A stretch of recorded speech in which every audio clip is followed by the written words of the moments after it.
Heavenly Father, compassionate and loving God, we come before you today with humble hearts, seeking your divine intervention and healing power.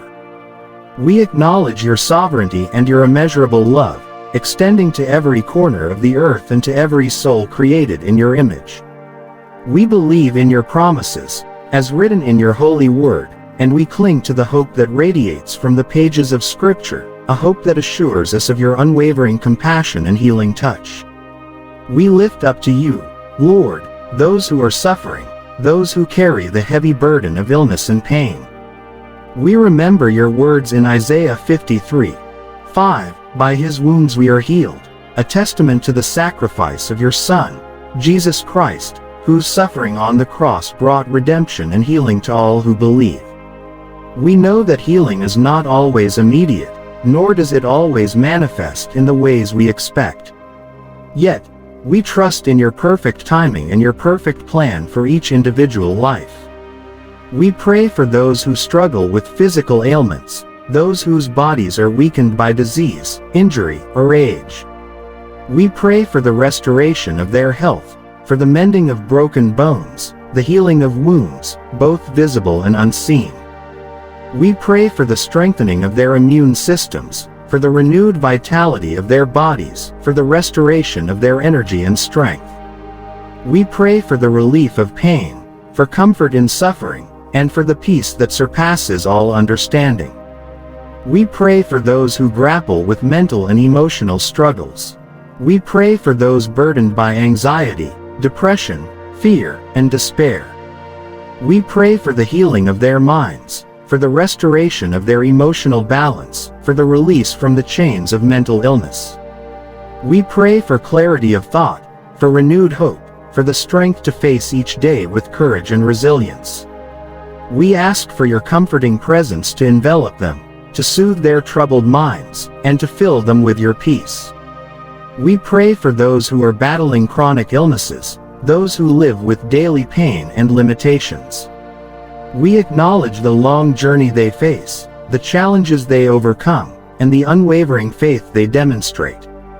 We ask that you grant them patience, perseverance, and the strength to endure. We pray for breakthroughs in medical science, for innovative treatments, and for the discovery of cures for diseases that plague humanity. We ask that you comfort them, strengthen them, and bring them hope in the midst of their suffering. We pray for those who are facing life-threatening illnesses, those who are nearing the end of their earthly journey. We ask that you grant them peace, comfort, and your presence in their final moments. We pray for their loved ones, that you would surround them with your love and support, and give them strength to navigate this difficult time. We pray for the grace to accept your will, whatever it may be, and for the faith to trust in your eternal promises. Lord, we also pray for the healing of our own hearts and minds. We ask for forgiveness for our sins, for the healing of past hurts and traumas, and for the strength to forgive others as you have forgiven us. We pray for the healing of our relationships, for the restoration of broken bonds, and for the growth of love and understanding within our families and communities. We pray for the healing of our world, a world often marred by conflict, injustice, and suffering. We pray for peace among nations, for an end to violence and oppression, and for the flourishing of justice and righteousness. We pray for the healing of our planet, for the protection of our environment, and for the sustainability of our resources. We thank you, Lord, for your unfailing love, for your boundless compassion, and for your miraculous healing power. We believe that you hear our prayers, that you see our tears, and that you are working in the lives of those who are suffering. We trust in your perfect plan, and we commit ourselves to living lives that reflect your love and compassion. We ask these things in the powerful name of Jesus Christ, our Lord and Savior, who suffered for our healing and who rose again to give us eternal life. Amen.